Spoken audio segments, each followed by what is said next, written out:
వల్ల క్రూడ్ పెరిగితే petrol diesel పెరుగుద్ది. 2004లో 30 రూపీస్ 34 రూపీస్ ఉంది పెట్రోల్. ఇప్పుడు చూడండి ఎంత ఉంది, 100 దాటిపోయింది, 104 105.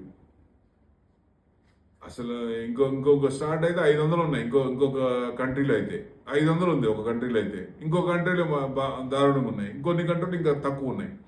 అంటే మన దగ్గర కూడా 34 రూపీస్ నుంచి 2006లో 41, 2008లో 51, 2010లో 52 అట్లా చిన్నగా పెరుగుతా చిన్నగా 2026 వచ్చేదానికి 106 రూపాయలు అయిపోయింది.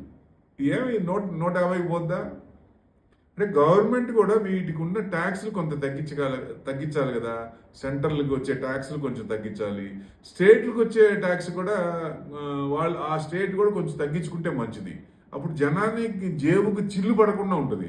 అంటే పెట్రోల్ మీద డీజిల్ మీద అన్ని ఆధారపడ్డాయి కాబట్టి ఇవి పెరిగితే మిగతా అన్ని ప్రోడక్ట్స్ కూడా రేట్లు పెరిగిపోతాయి, దారుణంగా అయిపోద్ది కదా. మీరేమో రష్యా నుంచి ఆయిల్ కొంటారు, ఎవరికి వెళ్తాయి? ఏ కంపెనీలకు వెళ్తాయి? గవర్నమెంట్ కంపెనీస్కి ఏమైనా వస్తుందా ఎక్కువ? ప్రైవేట్ కంపెనీస్ పోతున్నాయి, ప్రైవేట్ కంపెనీస్ డెవలప్ అయిపోతున్నాయి. మరి గవర్నమెంట్ కంపెనీస్కి వస్తే ఇన్కమ్ వస్తుంది, ఆ ట్యాక్స్ తగ్గించుకుంటారు, వేరే తగ్గించుకోవడానికి ఉండదు, ఛాన్స్ ఉంటుంది. ప్రైవేట్ కంపెనీకి వెళ్తే ఇక్కడ వాళ్ళు డెవలప్ అయిపోతారు, ఇక్కడ ట్యాక్స్లు ఏమో ఎక్కువ కట్టాల్సి వస్తుంది.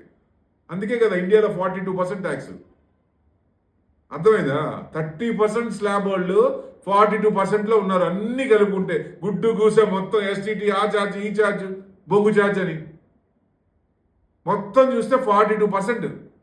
ఇండియాలో HNI clients are flying like anything. బయటికి వెళ్ళిపోయి ఛాన్స్ ఉంటే కనుక వాళ్ళకి వేరే కంట్రీస్లో మెంబర్షిప్ తీసుకుంటున్నారు, సిటిజన్షిప్ తీసుకుంటున్నారు.